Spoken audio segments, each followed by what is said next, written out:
Be imitators of me, even as I also am of Christ. Now I praise you, brothers, that you remember me in all things, and hold firm the traditions, even as I delivered them to you. But I would have you know that the head of every man is Christ, and the head of the woman is the man, and the head of Christ is God. Every man praying or prophesying, having his head covered, dishonors his head. But every woman praying or prophesying with her head unveiled dishonors her head. For it is one and the same thing as if she were shaved. For if a woman is not covered, let her also be shorn. But if it is shameful for a woman to be shorn or shaved, let her be covered. For a man indeed ought not to have his head covered, because he is the image and glory of God, but the woman is the glory of the man. For man is not from woman, but woman from man. For neither was man created for the woman, but woman for the man. For this cause the woman ought to have authority on her head, because of the angels.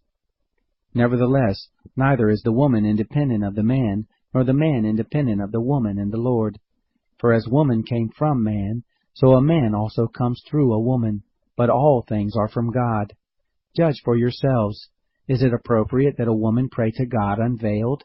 Doesn't even nature itself teach you that if a man has long hair, it is a dishonor to him? But if a woman has long hair, it is a glory to her, for her hair is given to her for a covering.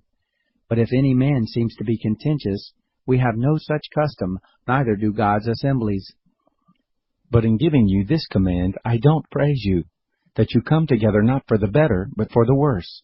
For first of all, when you come together in the assembly, I hear that divisions exist among you, and I partly believe it. For there must also be factions among you, that those who are approved may be revealed among you. When therefore you assemble yourselves together, it is not possible to eat the Lord's Supper. For in your eating, each one takes his own supper before others. One is hungry, and another is drunken. What? Don't you have houses to eat and to drink in? Or do you despise God's assembly, and put them to shame who don't have? What shall I tell you? Shall I praise you? In this I don't praise you. For I received from the Lord that which also I delivered to you, that the Lord Jesus, on the night in which he was betrayed, took bread. When he had given thanks, he broke it and said, Take, eat, this is my body, which is broken for you. Do this in memory of me. In the same way he also took the cup after supper, saying, This cup is the new covenant in my blood. Do this, as often as you drink, in memory of me. For as often as you eat this bread and drink this cup, you proclaim the Lord's death until he comes.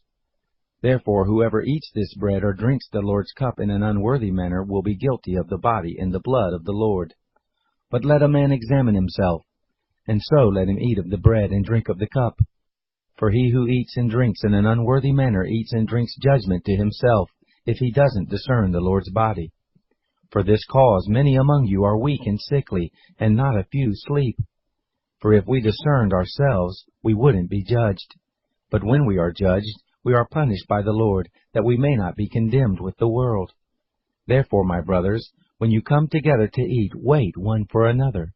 But if anyone is hungry, let him eat at home, lest your coming together be for judgment. The rest I will set in order whenever I come.